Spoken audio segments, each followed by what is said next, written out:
Hi, I'm William Stewart, co-founder of Teleios. Welcome back to our verse-by-verse study in the book of Matthew. We're an exciting chapter 21, Christ's entry into the heart of the beast, into Jerusalem, where the religious leaders live that hate him, the Pharisees, the scribes, the chief priests, and Christ continues to confront them as they confront him to again show his wisdom, his teaching that he is Messiah, along with healings, while he's especially emphasizing his teaching to the disciples to prepare them when he goes away.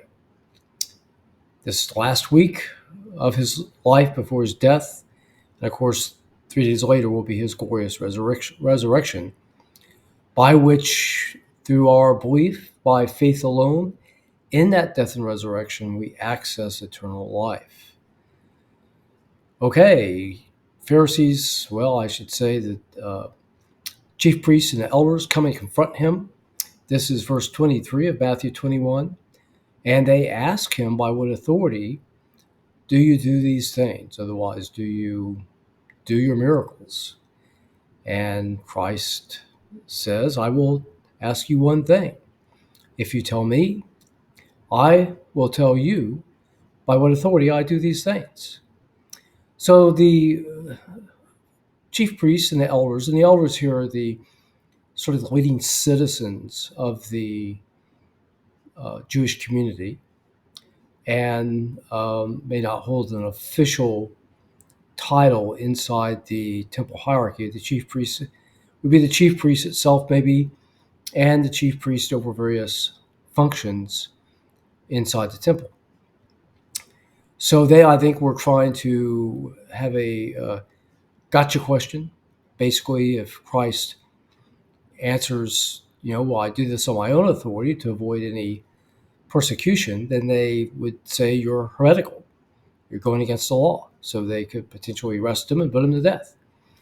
If he says, well, I do it because I'm God or by God's authority, then they could say he's blasphemous, arrest him and put him to death, or get the Romans to do it because they were very sensitive about other people proclaiming they're kings. Christ is, and this might be a controversial statement, very careful during his ministry not to call himself king.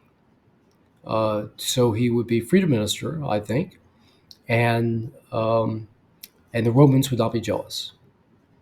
So he had plenty other manifestations and proofs of who he was on earth for people to see. And we'll come back to this in a second. Verse 25, the baptism of John, this is Christ's question, where was it from? From heaven or men? So this caused the Jews to stumble, saying if we answer from heaven, then Christ will say, well, why didn't you believe him? Of course, they didn't want to believe him. They were being hypocritical here, asking a disingenuous question like they always did. Christ knew their heart, I think.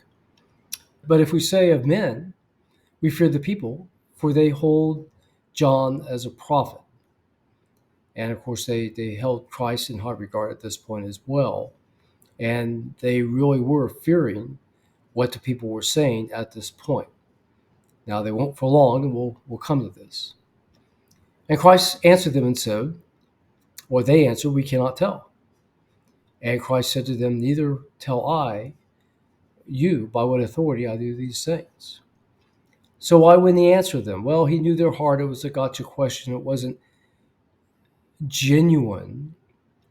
And again, if he said, I do it on my own authority, he's blasphemous, or he's breaking the law, excuse me. If he does it, says he's doing it by God's authority, then he is blasphemous and perhaps in big problems with the Roman Empire.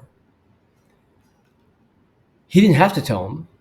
He had these conversations many times before. They should have known. He's from the line of David. He did many miracles. His teaching